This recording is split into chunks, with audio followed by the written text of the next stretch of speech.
Este segmento es presentado por Endrina Brooks. Ella no solo te conseguirá la casa de tus sueños, sino que además, como diseñadora de interiores, te ayudará a lograr los espacios que necesitas. Señorita, acabo de cruzar la frontera y no me agarró la migra. ¿Usted cree que me puede ayudar con mis papeles? Tranquila, niña, yo te lleno tu aplicación de asilo, te consigo tu permiso de trabajo, la residencia. ¿Eres casada? Yo te caso. ¿Hiciste los taxes? Me vas a firmar aquí. Ahí. No ponga su futuro en manos de inexpertos. Mi equipo de abogados licenciados en inmigración y yo abogaremos por sus derechos e intentaremos ayudarlo a alcanzar el sueño americano. Regresamos con Agárrate. Si tú quieres hacer una cita con el mejor estilista del sur de la Florida, que es Calogero Tramonte, hazla a través de su página web, que es turred.com, o a través de su aplicación. La aplicación también es Turred. Siempre recomiendo mejor la aplicación porque le puedes hacer seguimiento a todos los tratamientos que te hagas con Calogero. Haz la cita con anticipación y una vez que la tengas, trata de ser puntual.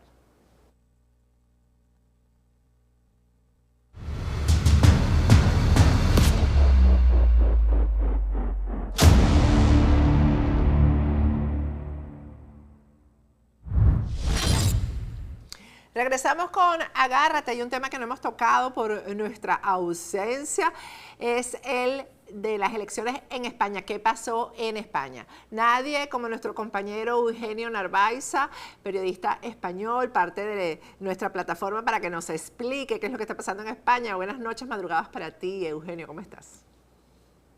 Buenas noches, Patricia. Antes de empezar, déjame decir dos cosas. Lo primero, lo bella que estás. Hace algún tiempito que no nos hemos visto y lo bella que estás. Gracias. La verdad que es un placer estar en Agárrate. Y en segundo lugar, una pequeña consideración.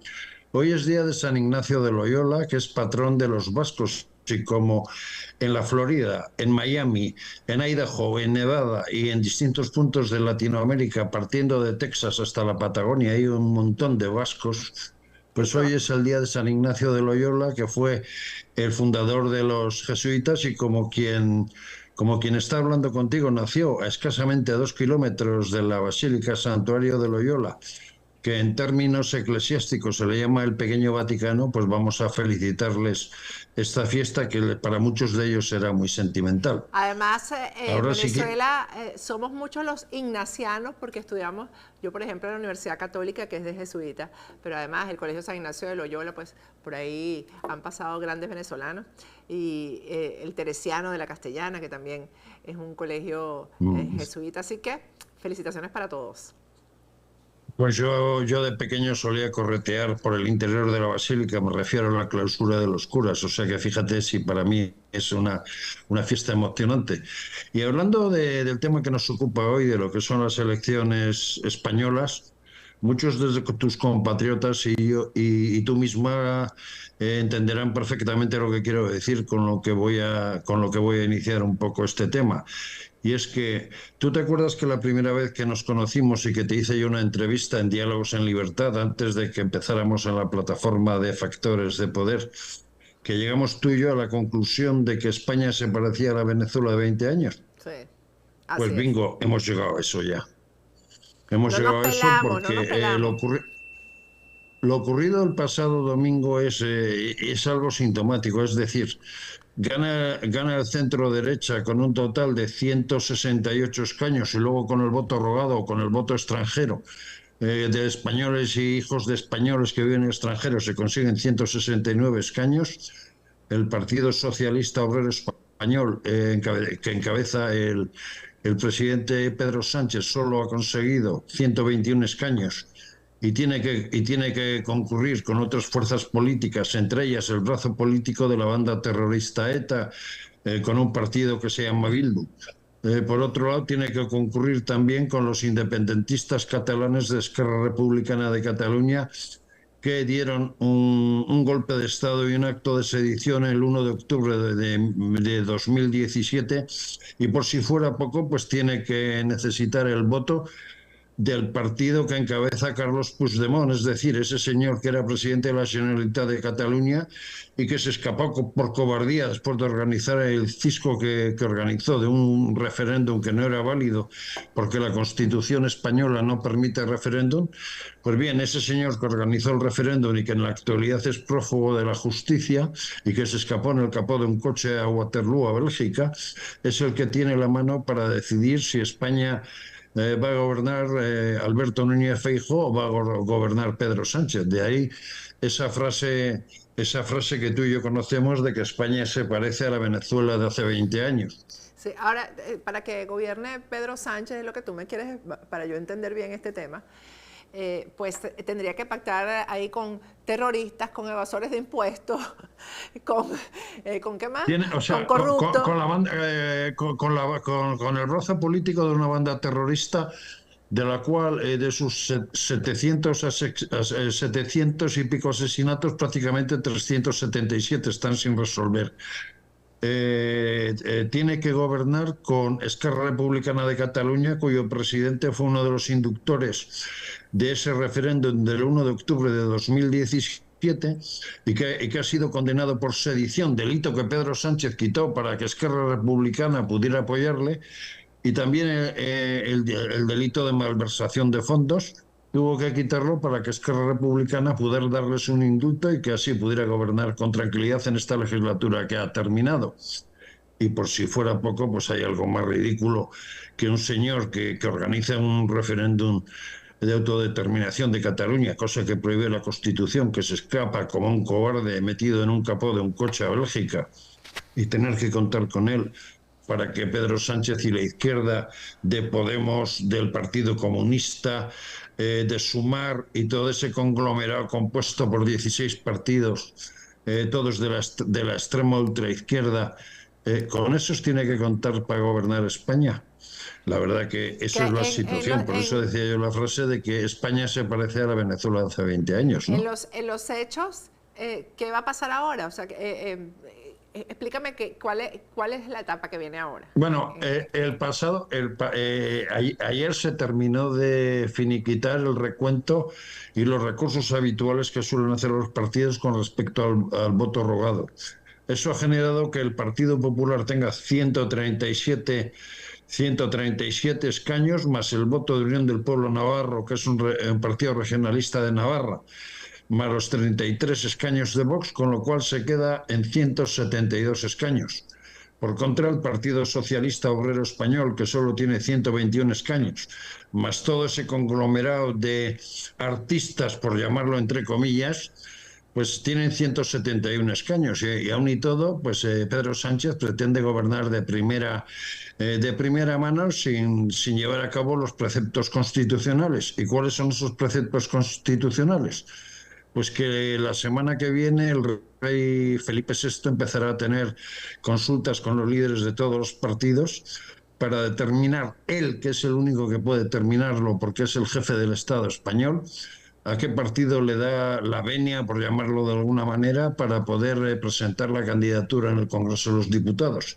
Si tenemos en cuenta los resultados y los apoyos, tendría que ser Alberto Núñez Feijóo quien subiera a la tribuna a partir del 19 de agosto aproximadamente para dar a conocer a la sociedad española y a los diputados en el Congreso cuál es su programa de gobierno, cuáles son sus apoyos y de qué manera debía de gobernar. Pero claro, como el señor Sánchez sabemos todo lo que es, que no se cree él ni lo que dice, pues ahora en un vídeo que ha hecho recientemente nos cuenta que él va a intentar gobernar 4 años. Pero, a ver, con 172 escaños que tiene el señor Núñez Feijóo y 171 escaños que tiene el señor Pedro Sánchez, sin contar a ese grupo del señor Puigdemont, lo lógico es que el rey le dé la venia a Alberto Núñez Feijóo para que exponga su programa de gobierno. Aquí yo necesito que tú me expliques, ya va, espérate. Yo necesito que tú me expliques porque Feijóo sacó más votos, tiene más votos que Sánchez. ¿Y por qué entonces? Entre Feijóo y Vox se han sacado más de 11.400.000 votos, lo que supone un récord en cuanto al voto del centro-derecha. ¿Pero qué ha ocurrido? Que el voto del centro-derecha ha ido dividido por un partido como Vox, que todavía no tiene una implantación nacional fuerte, y por otro lado porque el propio Vox pues ha cometido errores graves de campaña, muy particularmente en la comunidad autónoma catalana, porque Vox en este momento tiene una diatriba interna fuerte entre distintos sectores. O sea, los más liberales han sido apartados, digamos Carlos Espinosa de los Monteros, Rocío Monasterio, Víctor Sánchez del Real, y ha cogido las riendas de Vox un personaje que se llama Buxadé, eurodiputado, que más que, o sea, que es un hombre pues que polémico, que es un hombre muy cercano a la ultraderecha, es decir, estoy hablando de Falange Española, de los Cons y ese tipo de formaciones provenientes del pasado. Y ese señor pues ha llevado a cabo cosas absurdas, como es el hecho de que en la provincia de Badajoz a la persona que de alguna manera pues fue el impulsor de ese éxito que tuvo Vox en la legislatura anterior en Andalucía, consiguiendo 12 escaños y siendo fundador de Vox y director de comunicación de aquella campaña, consiguió un éxito para Vox sin precedentes que le dio vida en la vida política española. Pues no sabemos por qué lo ha silenciado. A Carlos Espinosa de los Monteros también, a Rocío Monasterio, que es la esposa de Carlos Espinosa de los Monteros y parte del sector liberal de Vox, también. Y con estas circunstancias y actuaciones que ha hecho Vox, pues ha dado lugar a que el voto de la derecha se disperse. En Cataluña, por ejemplo, ha ganado el Partido Socialista de Cataluña, teniendo en cuenta que se han producido propuestas por parte de Vox de llevar a cabo un artículo 155 y otro tipo de consideraciones pues que han asustado al electorado y se han ido a lo seguro que es el Partido Socialista de Cataluña, ¿no? Eugenio, que yo te estaba preguntando cuando me interrumpiste, para la audiencia que no es española y no entiende el sistema electoral, ¿por qué el rey tiene que decidir cuál de las dos personas es la que va a formar gobierno?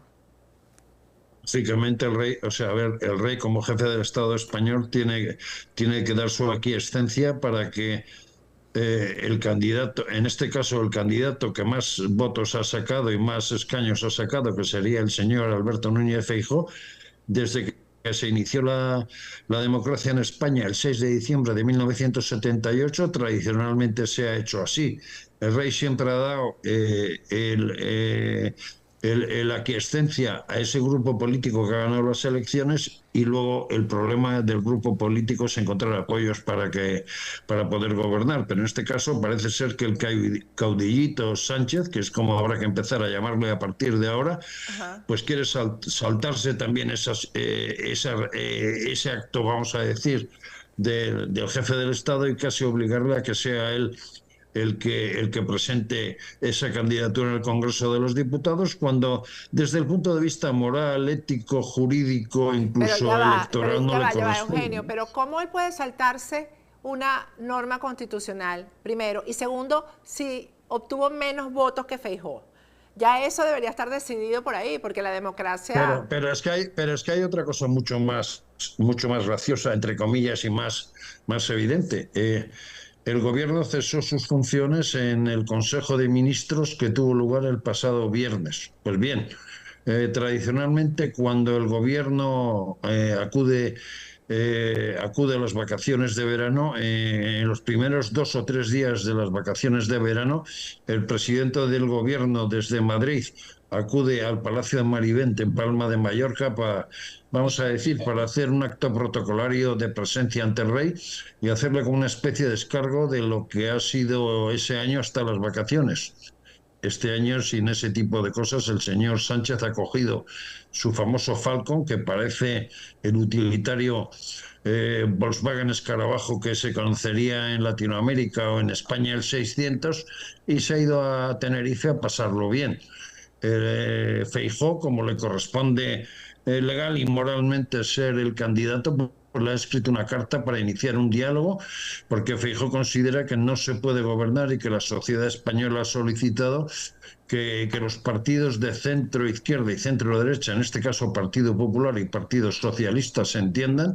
Le ha enviado una carta y el señor Sánchez ayer a la media hora le ha contestado que él está de vacaciones y que no le va a contestar, y que además él es el que aspira a presentarse ante el Congreso a partir del 17 de agosto para exponer su programa electoral y ser de nuevo reelegido presidente del gobierno, pero se da la circunstancia que tiene un escaño menos con todo ese conglomerado que el señor Feijóo. O sea que todavía estamos aquí para una obra de teatro interminable, dramática, y veremos a ver lo que pasa. Pero en España las formas, la educación política y sobre todo la trascendencia de lo que supone ciertos actos que son protocolarios, como acudir al Palacio Marivent y descargar ante el rey, hacerse la foto y prácticamente tener una comida con el rey, y luego ya se puede ir de vacaciones. Cosas de esas, o que el que ha ganado las elecciones, el señor Sánchez, pretende impedir que sea el rey el que le designe para salir ante los diputados, y que estos diputados decidan que si puede tener apoyos o no. Pues estamos viviendo estos tiempos en España. Por si fuera poco, en Cataluña la gente de Puigdemont está empezando a hacer un chantaje al presidente del gobierno, a Sánchez, para poder apoyarle de cara a la investidura. Pues poco menos le pide, o sea, le piden que elimine el fondo de financiación, le piden que elimine, o sea, que a 4.500 personas que formaron parte de ese acto secesionista se les dé el indulto. Le piden al presidente del gobierno, Pedro Sánchez, que tiene que convocar un referéndum de autodeterminación, cosa que no está permitida en la Constitución española, y que un expresidente del Congreso de los Diputados, como don Federico Trillo, que además es coronel letrado en el ejército español, el otro día unas declaraciones que llevó a cabo en un periódico, concretamente en el periódico de La Razón de España, dio a entender que si Pedro Sánchez llegaba a un pacto con una persona que está fugada de la justicia y que es un prófugo de la justicia, podría incurrir en delitos basándose en el artículo 102 de la Constitución. O sea que, Patricia, tenemos un batiburrillo en España de impresión. ¿Y cuándo va a hablar el rey? El rey en este momento está pasando unos pequeños días de asueto, que suele ser tradicional, porque coincide el tema de la Copa del Rey de Vela. De verdad que es algo un poco insólito, pero bueno, también el rey tiene un poco derecho a descansar, porque la verdad que le vienen tiempos muy complicados, porque entre los partidos que apoyan a Pedro Sánchez, una de las cosas que suelen pedir habitualmente es que el rey sea destituido y que España se convierta en república. Entonces, partiendo de todo esto, lo que vamos a vivir de aquí al 17 de agosto puede ser un drama y una película de terror, ¿no? ¿Cuándo va a hablar el rey? El rey, repito, está en Palma de Mallorca, y el rey empezará a recibir a los líderes de las distintas formaciones políticas que han salido en las elecciones del pasado 23 de julio. Yo creo que a partir del 7 de agosto los recibirá en el Palacio de la Zarzuela, tendrá las típicas consultas con ellos, y una vez de pasar por todo el arco parlamentario, y es decir, por todos los grupos políticos que van a conformar el futuro Congreso de los Diputados a partir del 17 de agosto, decidirá a qué persona designa. Damos por hecho que Su Majestad el Rey, como es una persona ecuánime, es una persona neutral, y por otra parte cumpliendo sus funciones de jefe de Estado, pues designará a Feijóo. Pero, Patricia, vaya usted a saber cómo están los tiempos ahora en España. Igual nos encontramos la sorpresa de que Pedro Sánchez pudiera ser elegido, pero yo personalmente, conociendo la forma de actuar y de trabajar del rey, su naturalidad y su patriotismo, no se dejará manejar por presiones, y supongo que será Alberto Núñez Feijóo quien que el día 19, 20 o 21, cuando la Junta de Portavoces del Congreso designe un día para llevar a cabo ese acto de investidura, será quien suba al atril y se dirigirá tanto a los 350 diputados de las Cortes españolas como a los 47 millones de españoles, ¿no? Bueno, Eugenio, entonces vamos a estar ahí conectados, y también tú a través del contenido que haces aquí para Factores de Poder, que es lo que va a ocurrir en España. Muchísimas gracias. Lo único, por favor, déjame advertir a nuestros televidentes una cosa. Esta semana en Factores de Poder, concretamente en el programa Diálogos en Libertad, porque Diálogos en Libertad y Café de Economía vuelven a reanudarse todas las semanas, vamos a tratar lo siguiente. En España se está hablando por parte de la vieja guardia del Partido Socialista Obrero Español el hecho de que España necesita un gobierno de coalición Partido Socialista, Partido Popular.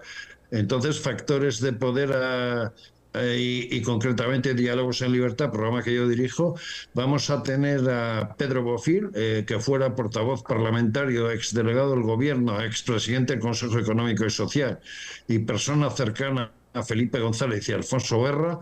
Va a estar en nuestro programa junto con el ya conocido Javier Rupérez, que fuera embajador en Washington en Estados Unidos y también en la OTAN, para confrontar entre una persona de la vieja guardia del Partido Socialista que trabajó en la transición con otra persona que trabajó en la transición como nuestro querido Javier Rupérez.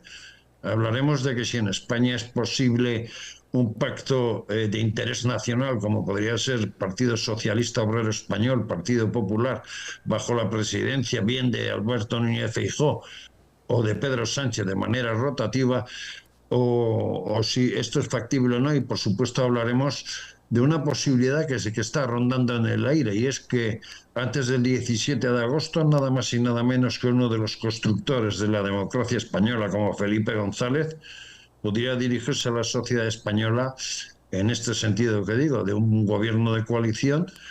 Y todo eso lo conoceremos sin duda, pues si Dios quiere, este viernes que viene en Diálogos en Libertad. Bueno, muchísimas gracias, Eugenio. Gracias por este análisis. Vamos a ir a un corte y al regreso no se pierdan los 15 minutos de Humberto González, que va a hablar de los factores fundamentales que jugaron el papel más importante para que no haya elecciones primarias en Venezuela. Así que ya regresamos.